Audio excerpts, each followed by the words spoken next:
Assalamualaikum warahmatullahi wabarakatuh. Perkenalkan, nama saya Nelly Makfiro dengan NIM 136221011. Saya Yuli Firawati dengan nomor NIM 136221008 dari kelompok 4. Perkenalkan, nama saya Fildani Setialani dengan NIM 136221009.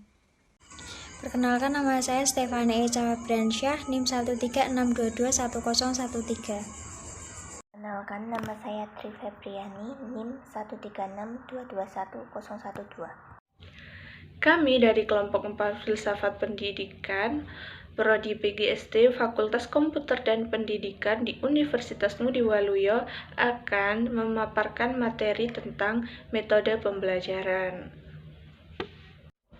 Baiklah, langsung saja kita masuk pada materi yang pertama, yaitu pengertian metode pembelajaran, yang mana metode pembelajaran adalah serangkaian bentuk model perencanaan terkait dengan pembelajaran yang dianggap baik, utuh, bersistem, sehingga pembelajaran yang dilakukan dapat dengan mudah untuk diimplementasikan secara teratur. Nah, pengertian metode pembelajaran menurut beberapa ahli adalah sebagai berikut. Yang pertama, menurut Salamon, yaitu suatu cara pembelajaran yang berbeda untuk mencapai hasil pembelajaran yang berbeda di bawah suatu kondisi yang berbeda pula. Yang kedua adalah menurut Abu Ahmadi, yaitu suatu teknik penyajian yang disampaikan oleh guru untuk kemudian bisa menyampaikan materi pembelajaran kepada murid. Yang ketiga, menurut Abdurrahman Ginting, yaitu suatu cara yang khas dalam memanfaatkan berbagai prinsip dasar pendidikan serta berbagai teknik dan sumber daya sehingga terjadi proses pembelajaran yang baik. Yang keempat adalah menurut Ahmadi, yaitu suatu pengetahuan tentang cara-cara mengajar yang dipergunakan oleh guru ataupun instruktur dengan baik sehingga instansi materi pembelajaran yang disampaikan dengan mudah dipahami oleh peserta didik. Yang terakhir adalah menurut Gengs, Briggs, dan Wagner, yaitu serangkaian kegiatan yang dirancang dengan baik dan bersistem yang kemudian dilakukan dalam upaya memberi pemahaman belajar pada siswa. Nah, itulah pengertian metode pembelajaran secara umum dan menurut beberapa ahli dari metode pembelajaran. Oke, selanjutnya B. Macam-macam metode pembelajaran. 1. Ceramah. Metode ini merupakan cara menyampaikan informasi secara lisan kepada siswa. Kekurangan dari metode ini adalah 1. Peserta didik lebih pasif karena hanya mendengarkan pengajar. 2. Kegiatan belajar mengajar cenderung membosankan. 3. Proses pengajaran lebih fokus pada pengertian kata-kata saja. Sedangkan kelebihan dari metode ini adalah 1. Tenaga pengajar dapat mengendalikan kelas sepenuhnya. 2. Mendorong siswa agar berusaha melatih fokus. 3. Proses pembelajaran lebih mudah dilakukan. Yang kedua adalah diskusi. Metode pengajaran dalam bentuk diskusi siswa untuk memecahkan masalah. Kelebihannya: 1. Mendorong siswa berpikir kritis. 2. Mendorong siswa untuk menyampaikan pendapatnya. 3. Melatih siswa tentang toleransi dan menghargai pendapat orang lain. Sedangkan kekurangannya adalah 1. Cenderung didominasi siswa yang suka berbicara. 2. Diperlukan cara formal dalam menyampaikan pendapat. 3. Tema di dalam diskusi biasanya terbatas. Yang ketiga, metode demonstrasi. Metode pengajaran yang dilakukan dengan cara bentuk praktikum sehingga siswa melihat langsung apa yang sedang dipelajari. Kelebihannya adalah 1. Informasi lebih mudah dimengerti karena melalui praktikum langsung. 2. Dapat meminimalisir kesalahan pengertian karena bukti konkret terlihat. 3.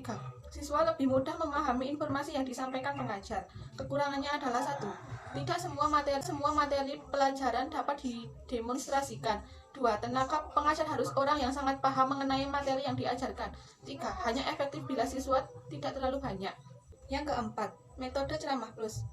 Mirip dengan metode ceramah pada umumnya, namun disertai dengan metode lain dalam penyampaian materi pembelajarannya.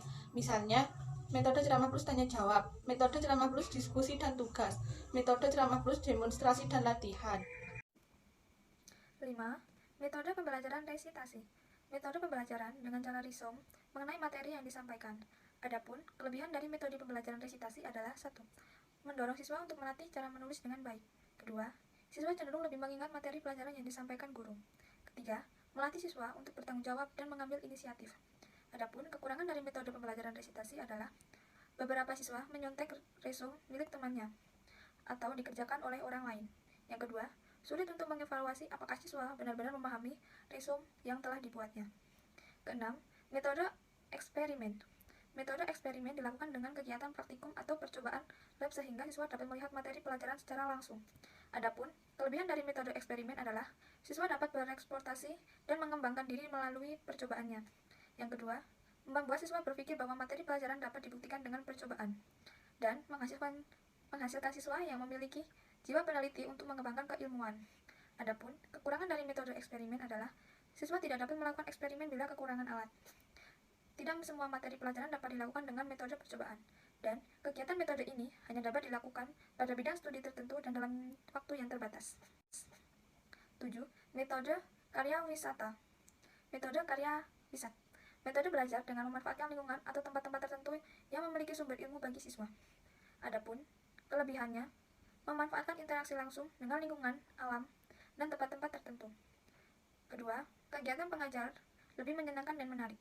Ketiga, merangsang siswa untuk lebih kreatif dalam berpikir dan menyampaikan pendapat. Adapun kekurangan dari metode karya wisat adalah 1. Membutuhkan biaya yang cukup besar. Kedua, kegiatan harus direncanakan dengan matang.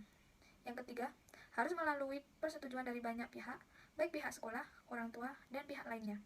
Yang keempat, faktor keselamatan menjadi hal yang sangat penting untuk diperhatikan. Dan 8. Metode pengajaran yang dilakukan dengan cara melatih keterampilan atau soft skill pada siswa dengan cara merancang, membuat, atau memanfaatkan sesuatu. Adapun kelebihan dari metode latihan adalah dapat melatih kecakapan motorik dan kognitif siswa. Yang kedua, dapat melatih kreativitas di dalam diri pada siswa. Yang ketiga, dapat melatih fokus, kecepatan, dan ketelitian. Adapun kekurangan dari metode latihan adalah 1. Beberapa siswa yang tidak berminat akan kesulitan beradaptasi. Yang kedua, adanya kemungkinan menghambat bakat lain yang terdapat dalam diri siswa. Yang ketiga, dapat membuat siswa bosan karena kegiatan ini membutuhkan waktu yang cukup lama. 9. Metode perencanaan. Pada metode ini, siswa dirangsang untuk mampu membuat suatu proyek yang nanti akan diteliti. Kelebihannya, 1. Mendorong siswa untuk berpikir kritis dan mampu memecahkan masalah. Yang kedua, melatih siswa untuk dapat menginstalasikan pengaturan sikap dan keterampilan secara terpadu. Kekurangannya, 1. Hanya dapat dilakukan ketika ada event perlombaan. Kedua, membutuhkan tenaga pengajar khusus untuk merencanakan dan melaksanakan kegiatan. Ketiga, membutuhkan sumber daya dan fasilitas yang cukup besar. 10. Metode debat. Metode pembelajaran dengan cara beradu argumentasi baik secara perorangan maupun kelompok. Kelebihannya, 1. Melatih kerjasama dan kerja kelompok siswa. 1. Melaksanakan kerjasama dan kerjasama kelompok siswa. Yang kedua, melatih siswa untuk menyampaikan dan mempertahankan argumentasinya. Yang ketiga, mendorong siswa untuk mencari informasi untuk memperkuat argumentasinya. Yang kelima, melatih kemampuan menyampaikan pendapat dan rasa percaya diri siswa. Kekurangan, 1. Menimbulkan argumentasi yang tidak ada penyelesaiannya. Yang kedua, hanya siswa tertentu saja yang melakukan kegiatan debat. Yang ketiga, pendapat yang disampaikan seringkali tidak memiliki intisari dan hanya berisi sangguhan. 11. Metode komparatif. Metode pembelajaran dengan cara menuntut siswa untuk menyampaikan intisari dari materi secara lisan. Kelebihan, melatih siswa dalam mendengarkan, menyimpulkan, dan menyampaikan intisari dari materi. Melatih siswa untuk lebih berani dan percaya diri di dalam kelas. Siswa lebih aktif berpartisipasi secara keseluruhan. Kekurangan, metode ini hanya dapat diterapkan pada bidang studi tertentu. Hanya bisa dilakukan dengan 2 grup dan 2 orang berpasangan. 12. Metode pembelajaran mind mapping. Metode ini menerapkan cara berpikir yang runtun terhadap suatu permasalahan, bagaimana terjadinya masalah dan bagaimana penyelesaiannya. Kelebihan, metode pembelajaran ini dianggap lebih efektif dan efisien. Munculnya ide baru yang digambarkan dalam diagram. Alur berpikir siswa lebih efektif sehingga bermanfaat bagi kehidupannya. Kekurangan, dibutuhkan pengetahuan dengan banyak membaca sebelum membuat mapping. Tidak semua siswa dapat terlibat dalam kegiatan. Beberapa detail informasi mungkin akan hilang di dalam mapping. 13. Metode pembelajaran inquiry, yaitu metode pembelajaran ini dapat mendorong para siswa untuk mendapat apa saja yang telah diperoleh selama belajar. Dalam metode ini melibatkan interaksi dan mendorong siswa memahami bahwa apa yang telah dipelajari adalah sesuatu yang berharga. Yang ke-14 adalah metode pembelajaran discovery, yaitu metode discovery dilakukan dengan cara mengembangkan cara belajar siswa aktif, mandiri, dan memiliki pemahaman yang lebih baik. Kelebihan yang pertama, membanggakan kemampuan kognitif siswa. Yang kedua adalah siswa dapat berpikir lebih luas dan lebih mandiri. Yang ketiga, meningkatkan motivasi dan rasa percaya diri siswa melalui penemuan yang dilakukannya. Yang terakhir yaitu meningkatkan hubungan timbang balik antar siswa dan guru. Kekurangannya yaitu, yang pertama, metode ini hanya cocok untuk kelas yang kecil. Yang kedua, siswa harus memiliki persiapan materi dalam proses belajar. Yang terakhir yaitu tidak semua penemuan dapat memecahkan masalah. 15 yaitu metode berbagi peran. Yang pertama itu metode pembelajaran dengan cara berbagi peran atau role playing dilakukan dengan melibatkan siswa untuk memerankan suatu karakter atau situasi tertentu. Kelebihannya yaitu siswa dapat mempraktikkan materi pembelajaran secara langsung, melatih rasa percaya diri siswa dengan melakukan peran tertentu di depan kelas. Siswa lebih memahami materi pembelajaran. Kekurangannya yaitu sebagian siswa tidak menyukai metode seperti ini. Siswa yang introvert umumnya sulit mengikuti metode role playing. Jadi teman-teman semua sekarang sudah tahu kan apa itu metode pembelajaran dan macam-macam metode pembelajaran ya. Nah, cukup sekian pemaparan materi dari kelompok kami. Apabila ada salah kata, kami mohon maaf.